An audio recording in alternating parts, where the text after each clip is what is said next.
famous "The Night Before Christmas" is read at Christmas time, children have no doubt about the meaning of the lines. The stockings were hung by the chimney with care, in hopes that St. Nicholas soon would be there. St. Nicholas, of course, means Santa Claus.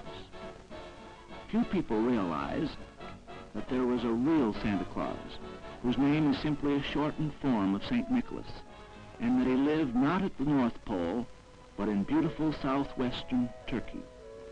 Let's take a look at the country around Patara, near Antalya on the southern coast of Turkey, to see how different the home of the real Santa Claus was from that of the traditional Santa Claus, who uses reindeer and a sleigh to get him from his snowy workshop to the rooftops of good children. These are scenes along the Mediterranean coast of Turkey, near St. Nicholas's home. The section is known as the Turkish Riviera. The climate is subtropical, and the oranges and lemons of Antalya are famous. St. Nicholas was born in the 4th century A.D. at Patara, an important seaport mentioned in the New Testament and visited by the Apostle Paul, who was born not far away in Tarsus. There's no longer a harbor in Patara, but there are still fascinating remains of the many civilizations that have left their mark on Turkey: Persian, Greek, Roman, Byzantine, Seljukian, Ottoman. The home of Santa Claus is today all but deserted. It is, however, in the midst of one of the greatest archaeological treasure sites in the world.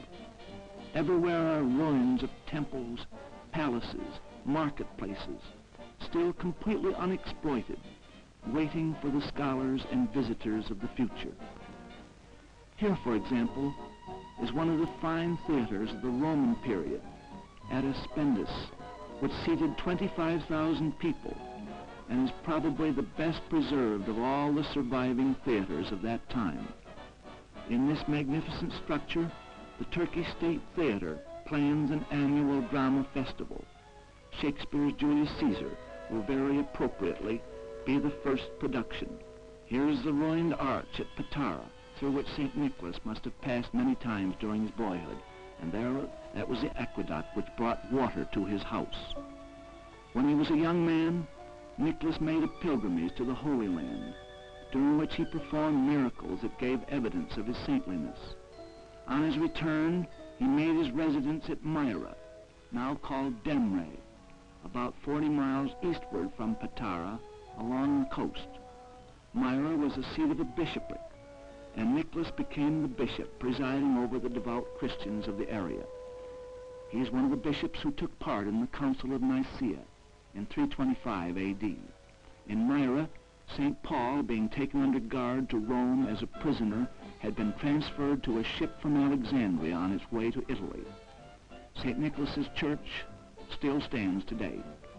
What is visible is a fairly recent structure covering the original building, now entirely below the level of the ground. The silt brought down by old rivers has nearly buried the Church of St. Nicholas. But thanks to the worshippers down through the centuries who have kept its interior free from silt and covered over its old walls, the church is still in an excellent state of preservation. Inside, it's still impressive. The simple brick vaults and domes are relatively modern, but they provide a dignified protection for the ancient portions underground. Faint frescoes are still visible on the ceiling, and Byzantine mosaics cover the floor. The church was pillaged many times during its history, and little now remains of the once beautiful decorations. In one of the side arches is the tomb of St. Nicholas. It is an imposing sarcophagus set into a vaulted niche. The marble coffin was broken into by vandals, and the body of the saint was stolen.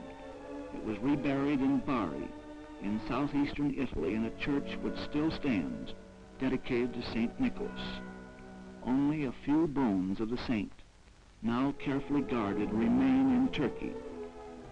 The Church of St. Nicholas, now more than 1,600 years old, has for centuries been a great Christian shrine to which pilgrimages were made by the faithful.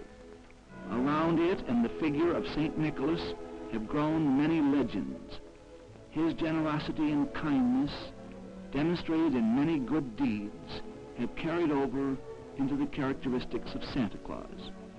St. Nicholas Day is December 6th, the day of his death, celebrated especially in Holland as the time of goodwill and the exchange of gifts. Its spirit, merging with that of Christmas, has in America moved the Saint's Day to December 25th, when St. Nicholas, in his familiar role of Santa Claus, brings gifts. St. Nicholas's home in Turkey, recognized by the Turkish government as a place of interest to tourists, is once again taking its proper part in the celebration of Christmas. In Turkey this Christmas, the birthplace of Santa Claus is being commemorated in a special stamp, and arrangements have been made with lovers of the good saint and stamp collectors all over the world to have Christmas cards and parcels postmarked from the original home of Santa Claus. The stamps, issued early in December, are already being sold at a high premium.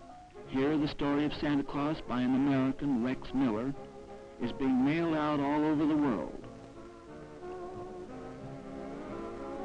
Here is the American ambassador to Turkey, His Excellency Avra Warren, sending out Christmas cards on which appear St. Nicholas and his church. They will be postmarked in Demre. When Santa Claus comes to your house this Christmas, remember that he is really a bishop named Nicholas, who was born and lived most of his life in Turkey. We're told that American children in Turkey, hearing this story of St. Nicholas, are convinced that there is a Santa Claus.